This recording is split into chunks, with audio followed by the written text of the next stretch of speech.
Donc aujourd'hui, le cours d'aujourd'hui, donc ça c'était un préambule, une introduction au deuxième cours concernant leçons importantes pour l'ensemble de la communauté. Aujourd'hui, nous allons faire l'exégète, c'est-à-dire l'explication de Surat Al-Fatiha.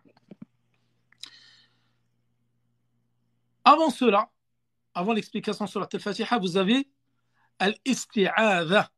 Al-Isti'adha, c'est quoi? C'est le fait de demander le refuge auprès d'Allah contre le Satan, le lapidé. De dire A'udhu billahi minash shaytanir rajim. Donc ça, quand est-ce qu'on le dit? Est-ce que c'est une obligation ou pas? C'est l'objet du cours aujourd'hui. قال تعالى فإذا قرأت القرآن فاستعذ بالله من الشيطان الرجيم. Allah subhanahu wa ta'ala dit dans le Coran, dans son livre sacré, lorsque tu t'apprêtes à réciter le Coran, demande la protection d'Allah contre le diable, le lapidé. Et nous allons voir qu'il y a 4 façons de demander la protection auprès d'Allah contre le diable avant la récitation de chaque sourate, que ce soit en prière ou en dehors de la prière. La première, أعوذ بالله من الشيطان الرجيم. وهذا جاء به جمهور السلف من الصحابة والتابعين ومن بعدهم مثل عمر وابنه وهذا اختيار أبي حنيفة وشيخ الإسلام والشافعي وأحمد. C'est-à-dire, cette façon de demander la protection auprès d'Allah contre le Satan avant même la récitation de Surat Al-Fatiha, A'udhu billahi minash shaytanir rajim. Vous avez 4 façons de la dire. La première, celle qui est rapportée par les compagnons, ceux qui les ont suivis, Abu Hanifa, Ahmed, Shafi'i, c'est A'udhu billahi minash shaytanir rajim. La deuxième, c'est A'udhu billahi as-sami'il alim minash shaytanir rajim. Celle-ci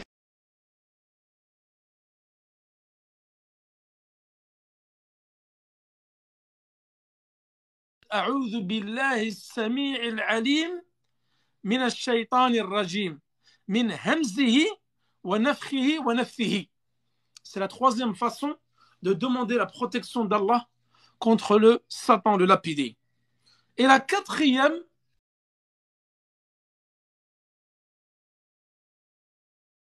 jim وهمزه ونفثه ونفخه عفوا ونفثه. Donc il y a 4 façons. Les savants en ont rapporté d'autres, mais c'est les plus communément répandus. وأجمع العلماء, c'est-à-dire que les savants, ont un consensus concernant le fait de dire que ta'awudh, le fait de demander la protection auprès d'Allah contre le Satan, ne fait pas partie du Coran. Et ce n'est pas un verset du Coran. Mais par contre, c'est recommandé de la réciter juste avant la sourate Al-Fatiha ou n'importe quelle sourate dans le Coran, que ce soit dans la prière ou lorsqu'on lit le Coran dans le livre. Donc ça, c'était concernant Al-Isti'adha. Donc la personne, quand elle commence, A'udhu billahi minash shaytanir rajim, Bismillahir rahmanir rahim. Donc là, nous allons expliquer Bismillahir rahmanir rahim. Au nom d'Allah, le tout miséricordieux, le très miséricordieux. Al-jar wa mal-jurur huna muta'alliq bi mahdhuf, c'est-à-dire au nom d'Allah ici, au nom, c'est-à-dire au nom d'Allah, c'est une préposition qui est liée à un nom. Mais le verbe ici, il n'est pas présent. Il vient en fin, il est sous-entendu. Il vient en fin de phrase et il correspond au contexte. C'est-à-dire, tu dis au nom d'Allah, j'écris. C'est-à-dire, tu ne vas pas toujours dire, par exemple, Bismillahir Rahmanir Rahim, et ça sera toujours le même verbe. Non. Le verbe, c'est-à-dire, il va correspondre au contexte dans lequel tu es. Si c'est un contexte où tu vas manger, tu vas dire, au nom d'Allah, je mange. Et si c'est un contexte où tu écris, tu dis, au nom d'Allah, j'écris. C'est-à-dire que le verbe, il arrive après la préposition et le nom. Ensuite, Allah. Allah ici, wa ismullahil a'zam. C'est-à-dire, c'est le nom d'Allah. c'est le plus grand nom d'Allah. Et ce nom-là, il n'a pas le droit d'être utilisé pour autre qu'Allah. هذا مختص بالله. وهل هذا الاسم مشتق أو غير مشتق؟ Ça, c'est une question d'une grande divergence entre les savants de la langue arabe. Mais sahih, le plus juste, c'est qu'il est dérivé. C'est un nom, Allah, il est dérivé de Alaha, c'est-à-dire Al-Ma'louh, Al-Ma'boud. C'est-à-dire qu'Allah, ça veut dire quoi? Ça veut dire celui qui est digne d'être adoré. Et on dit aussi également que tous les autres noms suivent Allah. Mais Allah ne suit pas les autres noms. Exemple, on dit Bismillahi ar-Rahman ar-Rahim. Mais on ne dit pas ar-Rahman ar-Rahim Allah. C'est-à-dire que les autres noms d'Allah, parmi les noms magnifiques, ils suivent toujours le nom d'Allah. Parce qu'il est l'origine de tous les noms. Et il est interdit de nommer autre qu'Allah. C'est-à-dire qu'il est réservé uniquement à notre Seigneur. وهو مشتق كما قلنا. Allah معنى المألوه, c'est-à-dire المعبود, c'est lui qui est adoré. محبة وتعظيما, c'est-à-dire avec amour et en le glorifiant. الرحمن الرحيم. الرحمن الرحيم اسمان من أسماء الله الحسنى. Ce sont deux noms parmi les noms d'Allah subhanahu wa ta'ala. وَيَدُلَّانِ عَلَى صِفَةِ الرَّحْمَةِ, c'est-à-dire qu'ils sont déviés de la caractéristique de l'attribut qui est la miséricorde. Ar-Rahman dhu rahmati al-wasi'a, c'est-à-dire le tout miséricordieux, celui dans sa miséricorde englobe toute chose. War-Rahim, c'est-à-dire qu'Ar-Rahman ici, il est général. Ar-Rahim, il est particulier, c'est-à-dire Ar-Rahim c'est-à-dire c'est la rahma qui est réservée aux croyants. Et nous allons voir que Rahman, c'est une miséricorde qui englobe tout le monde, toutes les créatures, mécréants, croyants et tout le monde.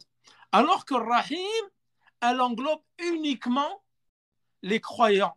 C'est-à-dire c'est une caractéristique ou un attribut qui est uniquement pour les croyants. C'est-à-dire que vous n'avez pas le droit d'appeler quelqu'un d'autre qu'Allah du nom de Ar-Rahman.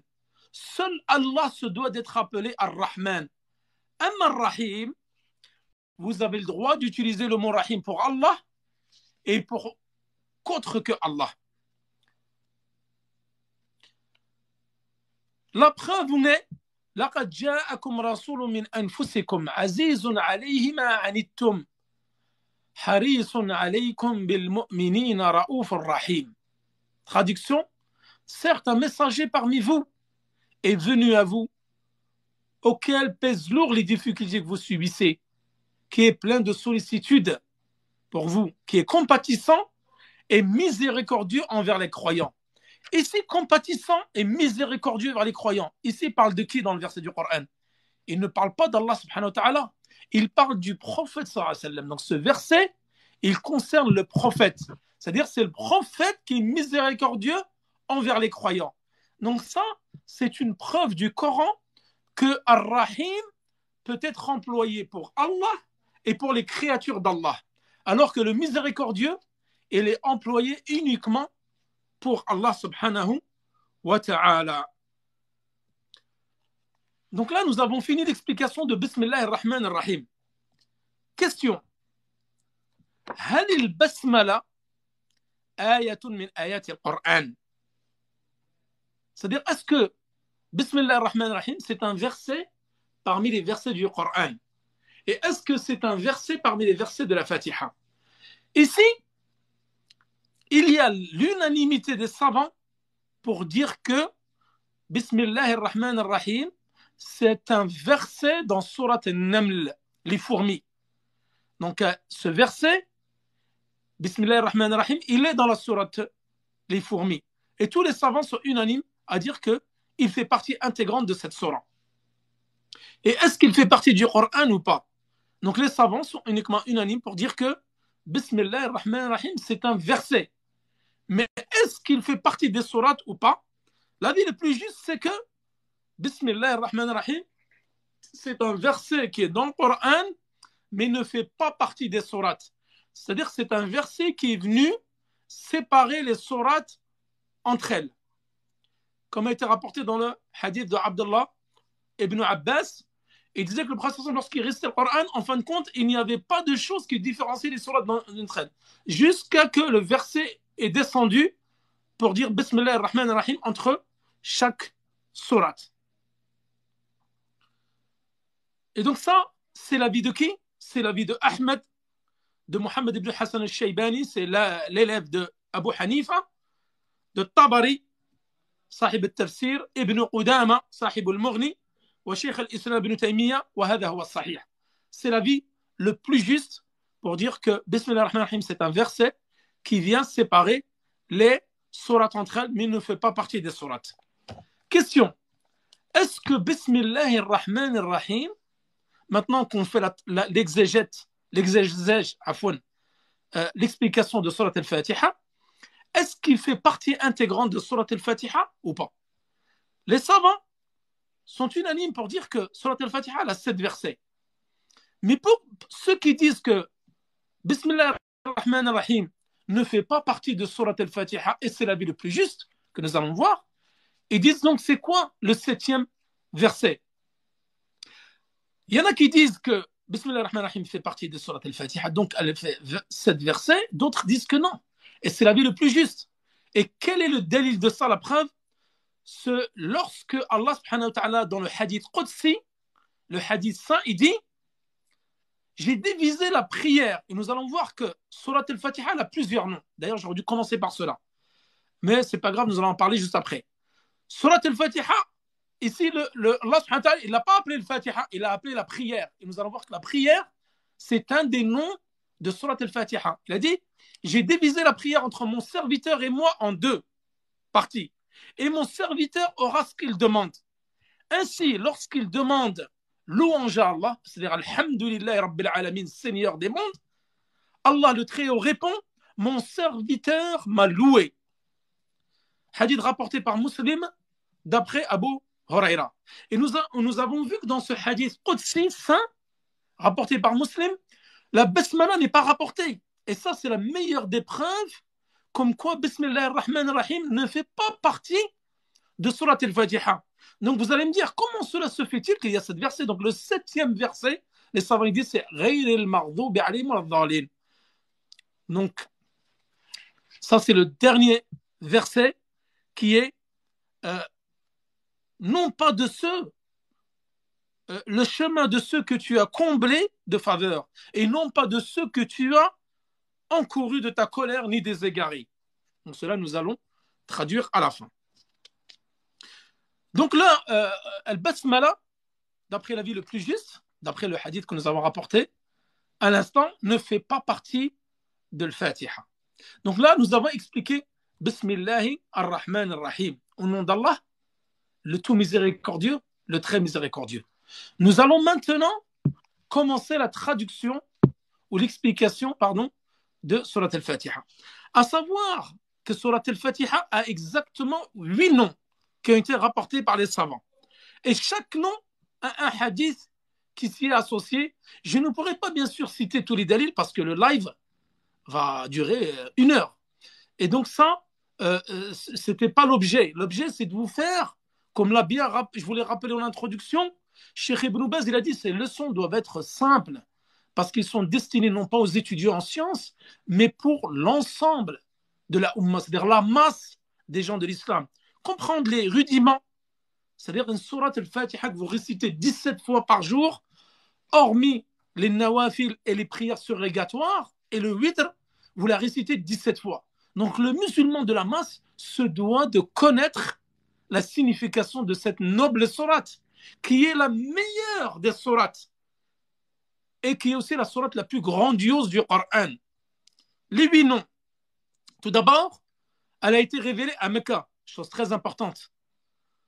Ensuite, min asma al-Fatiha, As-Sab'ul Mathani. Ça, c'est le premier nom de Surat al-Fatiha. Deuxième nom, Fatihatul Kitab, l'ouverture du livre. Thalitha, Ar-Ruqya. On l'appelle aussi Ar-Ruqya. Ar-Rabi'a, Ummul Qur'an, la mère du Coran. Cinquième nom, As-Salat. Et nous l'avons vu dans ce hadith Qudsi cité juste avant dans Sahih Muslim. Ensuite, Ummul Kitab, il y a Fatihatul Kitab, il y a Ummul Kitab, la mère du Coran et la mère du livre. Ensuite, en septième, Al-Qur'an al-Azim. Coran, le Saint-Coran, le Coran grandiose. Al-Qur'an al-Azim, c'est le septième nom. Et le huitième et dernier nom de Surat al-Fatiha, Alhamdulillahi Rabbil Alamin. Comme tous ces noms-là ont été rapportés dans des hadiths authentiques. Et c'est la sourate la plus importante et la meilleure sourate du Coran. Alhamdulillahi Rabbil Alamin. Louange à Allah. Alhamd, c'est quoi ici? C'est la louange. Donc le hamd ici, c'est un éloge. Si on fait l'éloge de Allah subhanahu wa ta'ala. Et l'al ici, c'est-à-dire ça englobe toutes les louanges. Et donc toutes les louanges sont réservées uniquement à Allah subhanahu wa ta'ala. Donc faire les louanges de son Seigneur, c'est un acte d'adoration. Et ça, nous l'avons vu dans l'épître, les trois fondements, comme quoi le tawhid, l'unicité, est divisé en trois catégories. Le tawhid de la Seigneurie, l'unicité de la Seigneurie, l'unicité de la divinité et l'unicité des noms et attributs. Et ici, nous allons voir que dans Bismillahir-Rahmanir-Rahim, ou Alhamdulillahi Rabbil Alamin, vous avez les trois types d'unicité. Alhamdulillah, ici, en l'occurrence, il y a, où ça concerne l'unicité de la divinité. Car tu réserves et tu attribues toutes les louanges pour Allah exclusivement. Et personne d'autre, tu devrais lui faire des louanges en dehors d'Allah subhanahu wa ta'ala. Ce que tu peux faire aux gens, ça ne s'appelle pas des louanges. Ça s'appelle al-hamd, c'est-à-dire féliciter quelqu'un. Ensuite, Rabbil Alamin. Donc toutes les louanges sont réservées à Allah subhanahu wa ta'ala. L'auteur dit ensuite Rabbil Alamin, le Seigneur de l'univers. Et le Seigneur, nous avons déjà vu dans l'épître les trois fondements que le mot Seigneur a plusieurs significations. Parmi elles, le Créateur, Al-Khaliq, Al-Malik, le Roi, celui qui est Al-Mudabbir, celui qui gère tout, celui qui a pris soin de toutes les créatures en leur prodiguant ses faveurs. Donc, Seigneur, ça a plusieurs significations. Ar-Rabb. Et ça, Rabb al-Alamin, c'est quoi? Ça englobe l'unicité de la Seigneurie. Alhamdulillah, ça fait partie de l'unicité de la divinité. Wa Rabb al-Alamin, ça fait partie de l'unicité de la Seigneurie. Et l'univers, nous avons dit que tout ce qui existe en dehors d'Allah fait partie de l'univers. Et Alhamdulillahi Rabbil Alamin, Ar-Rahman Ar-Rahim. Ça, Ar-Rahman Ar-Rahim, nous l'avons déjà expliqué dans Bismillah Ar-Rahman Ar-Rahim.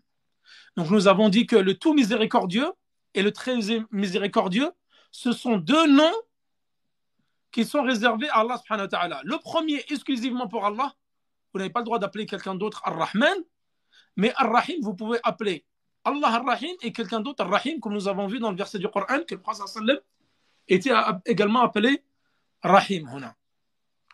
Et que Ar-Rahman, sa miséricorde, elle englobe toutes choses, toutes les créatures, mécréants, créants et croyants, pardon, alors que le Ar-Rahim, celui dont la miséricorde elle est réservée aux croyants. Donc il y en a une qui est spécifique et l'autre qui est générale. Ar-Rahman, c'est général, c'est-à-dire c'est une miséricorde générale, et Ar-Rahim, c'est une miséricorde qui est spécifique. Maliki Yawmiddin. Maliki, c'est-à-dire c'est le maître du jour de la rétribution ou du jour du jugement. C'est-à-dire c'est le jour de l'au-delà, le jour des comptes. Donc Allah subhanahu wa ta'ala, c'est le maître de ce jour-là. Ce jour-là qui dure 50 000 ans.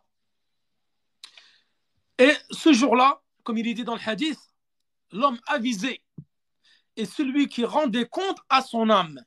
Il n'attend pas de rendre des comptes le jour du jugement dernier. Et œuvre en vue de l'au-delà. C'est-à-dire l'homme avisé, c'est celui qui rend des comptes à son âme tous les jours. Et il œuvre pour cela. Et le sot est celui qui délaisse son âme succomber à ses désirs et fonde de fausses espérances en Allah. Oui, je vais faire ça demain. Oui, je vais faire ça demain, etc. Il est toujours en train de reporter les bonnes œuvres en attendant le jour du jugement dernier. Alors que celui qui est avisé, l'intelligent, le pieux, c'est celui qui donne son âme, qui la donne et qui fait les bonnes œuvres et qui rend des comptes tous les jours.